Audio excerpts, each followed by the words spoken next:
everyone, it's QuickyBaby and welcome back to World of Tanks, and Wargaming have finally done it. They put autocannons inside the game, so if you ever wanted to feel like the Terminator, now is your chance on the test server.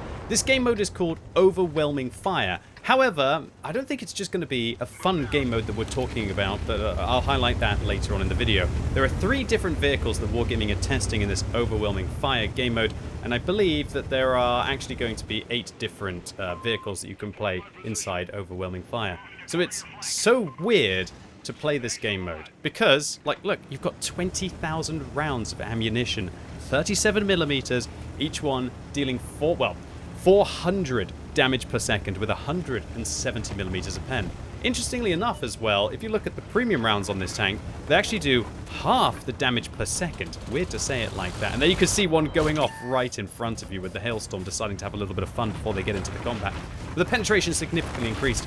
But it's really weird that Wargaming are making the premium rounds on this tank way better with regards to pen, but half the damage, which you really don't want. And what happens when you get going? You can see the green bar in the middle of your screen quickly went empty. Then you have to reload for a substantial amount of time. So these autocannons are very different to how I thought they would be inside World of Tanks. I thought that maybe you would be able to like fire all of your ammunition. It would have some kind of a cooldown bar. But on this one, the Hailstorm, which is clearly just a reskin of a Sheridan, it literally just goes brrr. It goes, yeah, I mean, I don't really want to talk there. How ridiculous is that?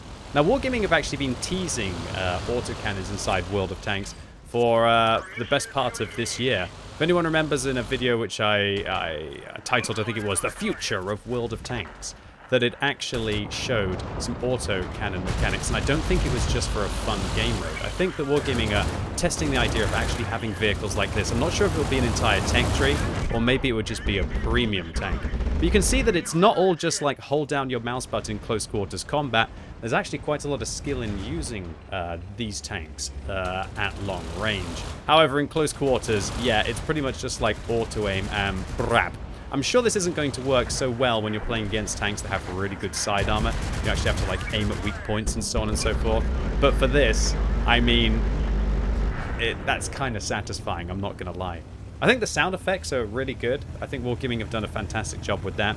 But obviously, the statistics that you see on a vehicle like this with 3,700 hit points, they're clearly just doing this as a test for what I honestly think are mechanics that they want to add to World of Tanks. And I think it's quite an intelligent way for Wargaming to test whether this mechanic will A, be enjoyed by the player base, B, does the player base think that it's going to destroy the game, and then C, can they manage to actually balance it out so it doesn't destroy the game, but it's kind of a fun mechanic. Do you see how much the reticle blooms out? So at long range, you can't just hold the mouse down. You actually have to fire like ba-ba-ba-ba-ba-ba-ba. So it's really... It does feel really good, and I thoroughly recommend you get onto the test server to be able to try it out. So, Wargaming are trialing 3 different vehicles, and each of the different vehicles has very different autocannons. The one that I'm showing you first, the Hailstorm, is arguably the most extreme of the examples, where it's got that kind of like quintessential, you know, the machine gun on the front of the tank, like this Gatling gun that definitely you reload an entire mag and then you just dump it out. And it is the most extreme with regards to its burst damage and how it feels. And oh my word, that just do 1,200 damage to that Thunderclap. Yeah, that was pretty brutal stuff. But as I said, this isn't the only way the gun works. Let's take a look at the M5Y version of this vehicle that actually has a cooldown feature. Next up, we're going to be playing in the Thunderclap. And the Thunderclap is basically an M5Y, and it has a different functionality with its autocannon. Interestingly enough, this doesn't seem to be working in the replay, so you're possibly not going to be able to see the cooldown bar. Actually, I think you will. You're just not going to see the amount of rounds that you have. Oh, there we go. Okay, I lie. It is actually working. And you see that the Thunderclap, it has a heat bar that fills up. And if you fully heat up the bar, then you actually have to wait until it fully cools down before you're going to be able to use the gun again. And then you can actually see the amount of rounds that you have in the magazine with the green bar in the center of your screen. So this is the way that I thought that the autocannons would actually work inside World of Tanks. I didn't expect them to have like a hailstorm variant where it didn't include a heat bar. It was only just the amount of ammunition. I also, as I said with the hailstorm, thought that you were going to be able to just have all of your ammunition and that it would only have a heat bar. But it's quite interesting that you have a heat bar and you also have to reload the magazine as well. It's kind of like a balancing mechanic for this tank.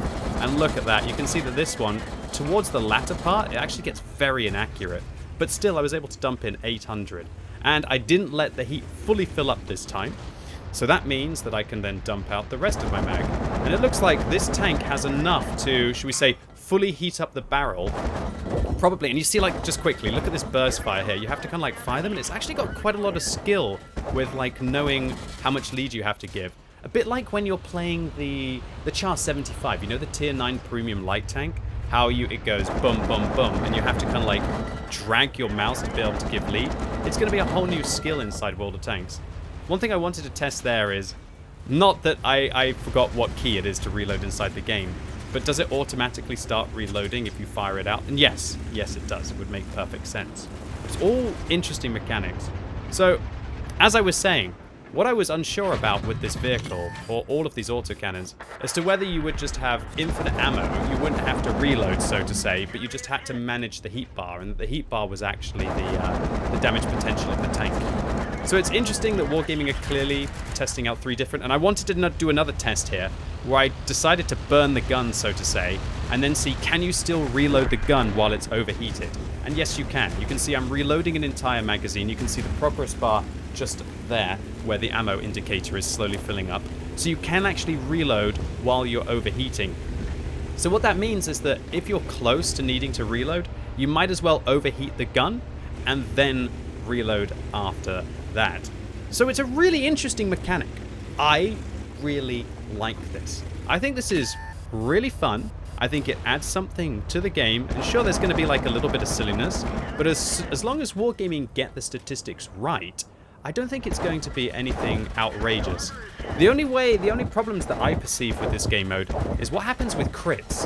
Clearly, on the test server, all there is a repair kit. There's no med kit, so your crew can't get damaged. But can you imagine how many crits this would do to a tank if you were able to just go fully unload on it? So are these tanks going to be unbalanced from that perspective? Well, as long as Wargaming actually consider these things and they realize, unlike they did with Crew 2.0, that having a large amount of internal crits doesn't make the game very fun. But you see how you have to fire? It's actually not very good at long range. Much worse than a regular gun at long range with having to go pop, pop, pop, pop, pop, pop, pop. It's really not a lot of damage. I only did 29 or maybe like 200 to that hailstorm with that fire. But I did 500 to the flak mouse in close quarters combat. Interestingly enough, the flak mouse doesn't have very good turret armor on the test server at all. And that's where you're not meant to shoot it. And on this tank, the Thunderclap, if you do go on the test server, one of my hints is that this actually counts as a model to the left and the right. So that's got absolutely awful armor. So it's one of the weaknesses of the Thunderclap is to shoot to the left and to the right and actually shoot the magazine, I guess, where the rounds are loaded. So personally for me, I think the Thunderclap mechanic is much more interesting than it was on the Hailstorm. The Hailstorm felt like it was just a little bit stupid. And you can see that now, this is the first game I played, but I'm already getting good enough to stop firing just as I'm about to overheat and then to let my gun cool down a little bit. It's really interesting with the way that the gun blooms out. And one interesting mechanic I think that Wargaming could make as well is maybe the bloom should be more, depending on how hot the gun is. I'm not sure if that's historical, or like, should I say, from like a reality perspective, or whether they could just make it as like a balancing perspective inside the game. I'm not sure if that's already in the game. It's hard for me to be able to tell just from this replay. But I think it could be really fun inside World of Tanks, that when your barrel gets like super hot, that you're now super inaccurate from a balancing perspective. And oh god, is this hailstorm gonna get me? Yes. Well, that's what happens when you're on the receiving end of the hailstorm. It's not so fun, is it? So the Thunderclap for me, I think it's the most interesting of the 3 vehicles, because you have to balance that heat with the magazine reload. I'm having a lot of fun with the games that I played in this. kind of thinking it could fit into the random queue as well. And the final vehicle that Wargaming was showcasing is the Flak Mouse. And the Flak Mouse is possibly the most vanilla of the 3 vehicles. And that is because it has, I think it's about 10 different rounds, or maybe it's like 8 different rounds in the magazines. 1, 2, 3, 4, 5, 6, 7, 8. Okay, 8 rounds. And then you can fire them out in quick session. I think there's 0.2 seconds delay on each gun, or maybe it's like 0.4 seconds delay on each gun, which actually means that you're firing 5 rounds every second. So, but also you can see that at long range, you can't be fully accurate. We did hit, it looks like about 3 of those shells, as each of the average damage is 220, so it looks like I hit 3 shells on the hailstorm there, or maybe 4 shells, and I low rolled. But yeah, this vehicle is kind of similar to an AMX 1357, or I think a better example is if you play Steel Hunter, that it actually behaves quite a lot like the Harlequin. The Harlequin with the final machine gun has 10 rounds with 1 second, or it's actually half a second intra-clip reload off those shells. So you can fire all 10 rounds, I guess, within 4.5 seconds of the first shot. However, the Flak Mouse, as I said, has 0.4 on each of its barrels, and it does actually have independent guns. So this is Wargaming testing out a mechanic of can they have 2 barrels inside the game, and how can it fire out with just 1 single mouse button, rather than like having a different mouse button for each barrel, or having a different key like in a double barrel tank to be able to release them at 2 times. So I think that this is a very interesting mechanic that Wargaming have actually been able to implement very well for the very first time. We can see that this gun is actually still pretty accurate, even if you're going at full speed there. I think I hit about 4 shells out of the 8 on the Thunderclap, which is not bad from an autoloader perspective. So the Flak Mouse is firing, as I said, 0.4 seconds delay on each of its barrels. So that means that if you're including both of them into the mix, that you're firing a shot every 0.2 seconds. So that's 5 rounds a second as you can go. It's like 1, 2, 3, 4, 5, 1, 2, 3, 4, 5, 1, 2, 3, 4, 5, effectively with the barrels there. And I have to admit, the Flak Mouse was a bit of a dark horse. Apart from having kind of like this awful turret, I thought it was going to be the worst of the bunch. However, actually, this gun, I'd say it's probably the best of the bunch, at least at mid to long ranges. Look how much we've quickly managed to add up. When I was playing the Thunderclap, I did like 8,000 damage over the entire battle. When I was playing the Hailstorm, I think I did 6,000 damage over the entire battle. And while the Hailstorm can be very efficient in close quarters combat, and the Thunderclap is kind of good at close range, but also fairly good at mid-range, the Flak Mouse is by far the better tank, for not just for the close range combat, but more or less for the rear combat. And look at that, I took 440 damage from the Thunderclap, but I actually ended up doing 1,200 damage to him. I believe because I hit every single one of my shells. So I'd say this gun is actually the easiest to use. It requires the least brain power. It's the easier one to use at long range as well. And I think that the sniping capacity on this tank, as long as you're actually able to pen your shells, is pretty wild. Like, look at that, the full auto, I only hit 1 out of 8. So if you're thinking these guns are going to be like the new OP that you just hold down the mouse button and you just trash everything, well, that is definitely not going to be the case. So all in all, now I want to go on to my final point. And that is that earlier on this year, as I said, Wargaming trialed, at least in a video, they showed in a video that they were trialing these mechanics. Now, I don't think that Wargaming would bother investing so much into just a fun mode, but maybe I'm wrong.